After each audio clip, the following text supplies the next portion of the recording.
नमस्कार दर्शक मित्रों, मैं हितेश्री दवे आस्था मैगजीन .न्यूज में आप सभी का हार्दिक स्वागत करती हूं। तो चलिए बढ़ते हैं समाचार की ओर।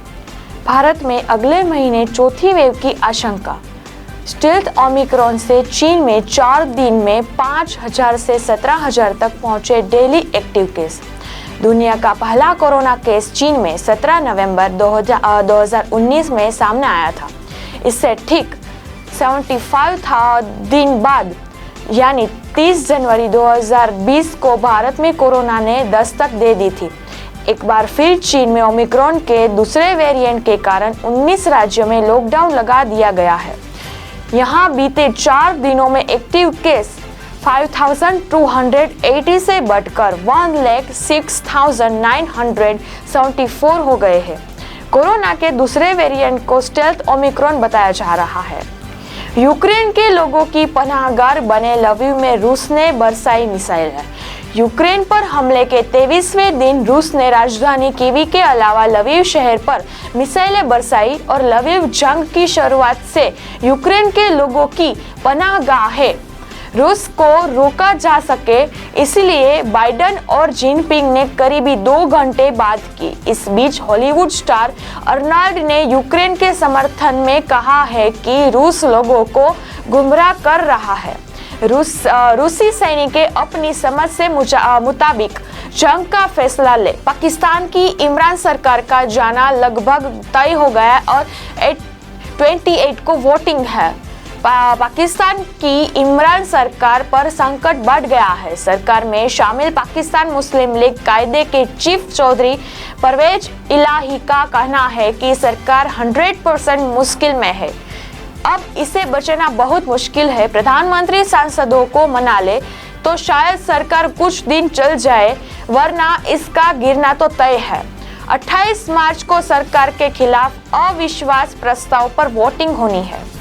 25 मार्च को सीएम पद की शपथ लेंगे योगी जी और पीएम मोदी और अमित शाह रहेंगे वहां पे मौजूद। 37 साल पुराना मिथक तोड़कर इतिहास रचने वाला है सीएम योगी का दूसरा शपथ ग्रहण समारोह। 25 मार्च को शहीद पथ स्थित इकाना स्टेडियम में होगा। समारोह में मंत्रिमंडल में महिला और युवाओं को खास तवज्जो मिलेगी। शपथ ग्रहण समारोह दोपहर बाद शाम करीब 4 बजे आयोजित होगा। समारोह में प्रधानमंत्री नरेंद्र मोदी, गृह मंत्री अमित शाह, रक्षा मंत्री राजनाथ सिंह और भाजपा अध्यक्ष जेपी नड्डा सहित केंद्र सरकार के कई मंत्री, भाजपा शासित राज्यों के मुख्यमंत्री, संघ और भाजपा के वरिष्ठ पदाधिकारी शामिल होंगे। मार्च में ही तपन तेज। अगले हफ्ते तापमान 36 डिग्री के आसपास रहने की असर। शहर में मार्च की शुरुआत से ही हीट वेव का माहौल बना हुआ है।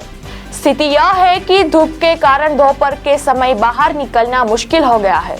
अधिकतम तापमान पिछले 5 दिन से 27 से 40 डिग्री सेल्सियस के करीब चल रहा है। हालांकि बुधवार की तुलना में गुरुवार को अधिकतम तापमान में आंशिक गिरावट हुई है, लेकिन गर्मी से राहत नहीं मिली है। लगातार दूसरे दिन अधिकतम तापमान 39 डिग्री पर पहुंचा है। तेज धूप के कारण शाम 6 बजे तक शहर की सड़कों पर लोगों की अवर जवर में भी कमी देखने मिल रही है। गुजरात सरकार का बड़ा फैसला, 6 से 12वीं तक के बच्चों को पढ़ाई जाएगी श्रीमद् भागवत गीता और सरकार ने जारी की एक नई शिक्षा नीति। गुजरात सरकार ने राष्ट्रीय शिक्षा नीति के तहत स्कूलों में बच्चों को श्रीमद् भागवत गीता पढ़ने का फैसला लिया है। फर्स्ट फेज में 6 से 12वीं तक के बच्चे गीता के श्लोक और मर्म को समझेंगे। इस बात का ऐलान गुरुवार को सरकार की ओर से जारी नई शिक्षा नीति में किया गया है। नई शिक्षा नीति के तहत प्रदेश के सभी स्कूल के बच्चों को भगवत गीता के सिद्धांत और मूल्य पढ़ाएंगे।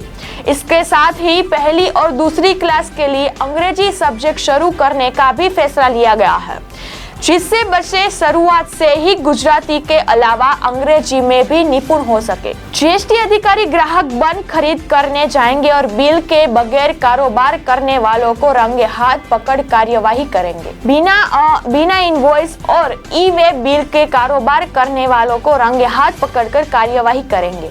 Central bank of indirect tax and custom ने जीएसटी में फर्जीवाड़ा करने वालों के खिलाफ सख्त कार्यवाही करने की निर्देशन दिया है। 4 साल में 10,000 से अधिक गुजराती ठग गए हैं। साइबर फ्रॉड से 28 करोड़ रुपए गंवाए। देश में अब डिजिटल ट्रांजैक्शन का क्रेज बढ़ रहा है। मोबाइल से ट्रांजैक्शन का क्रेज भी लोगों के लिए सरल बना है। इसमें एक क्लिक के जरिए चंद सेकंड में ही एक व्यक्ति दूसरे व्यक्ति के खाते में रुपये ट्रांसफर कर सकता है। देश में बढ़ते इस क्रेज का एक और जहां फायदा हो रहा है, वहीं दूसरी ओर ठग गैंग सक्रिय होकर इसका दुरुपयोग भी कर सकती है। पिछले 1 साल में गुजरातियों ने 7 करोड़ से अधिक रुपए साइबर फ्रॉड में गंवा दिए हैं। बांग्लादेश ढाका में इस्कॉन मंदिर पर हमला, भिड़ने की तोड़फोड़ और लूटपाट, कई जख्मी। बताया जा रहा है कि ढाका से वारी 222 लाल मोहन साहा स्ट्रीट में स्थित इस्कॉन राधाकांत मंदिर में शाम 7 बजे ये हमला हुआ है।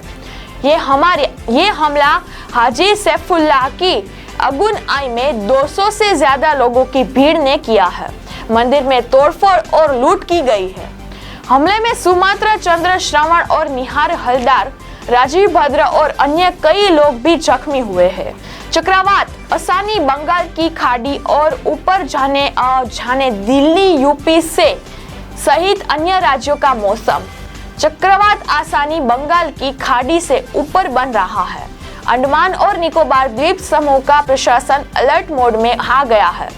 आपदा प्रबंधक तंत्र को हाई अलर्ट पर है।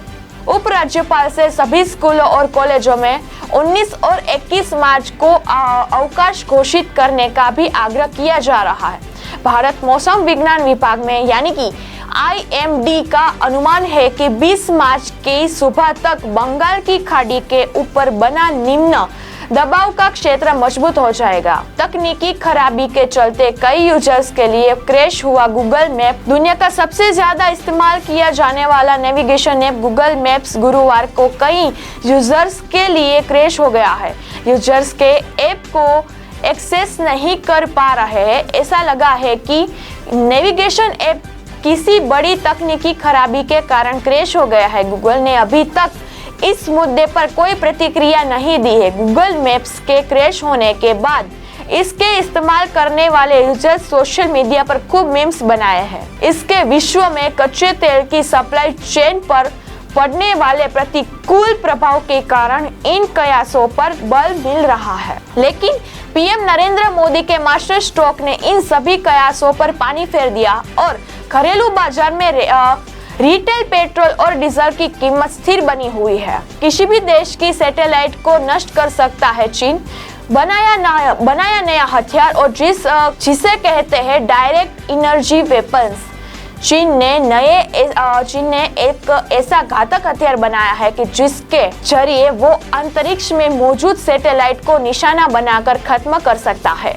ऐसा नहीं है कि इस तरह के हथियार नहीं बने हैं, लेकिन अब चीन के शोधकर्ताओं ने इसके लिए एक ऐसी माइक्रोवेव मशीन जिसको रिलेटिविस्टिक इम्पल्स RA8 का नाम दिया गया है, तैयार की है, जो अंतरिक्ष में मौजूद सैटेलाइट्स को खत्म करने की काबिलियत रखता है। इमरान खान से मिले पाकिस्तानी आर्मी की चीफ, प्रधानमंत्री पर बढ़ा इस्तीफा का दबाव।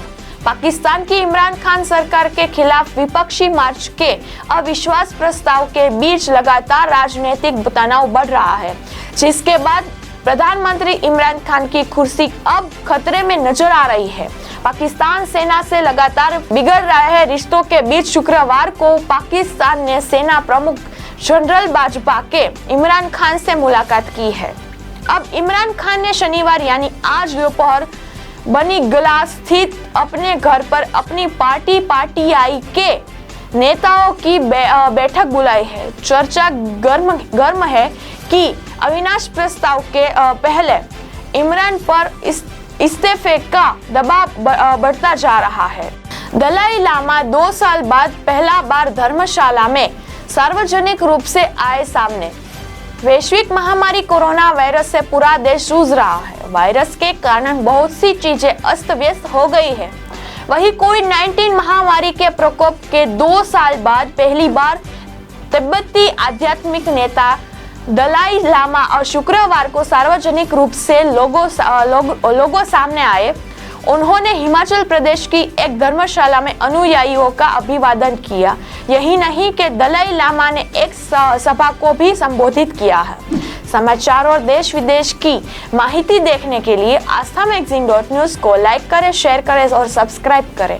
धन्यवाद। સંસ્કારોનું સિંચન કરતું પારિવારિક મેગેઝિન એટલે આસ્થા ગુજરાતી મેગેઝિન અને ડિજિટલ વેબ ન્યૂઝ પોર્ટલ. આસ્થા સમાચારોનું સચોટ માધ્યમ. વધારે માહિતી માટે વિઝિટ aasthamagazine.news.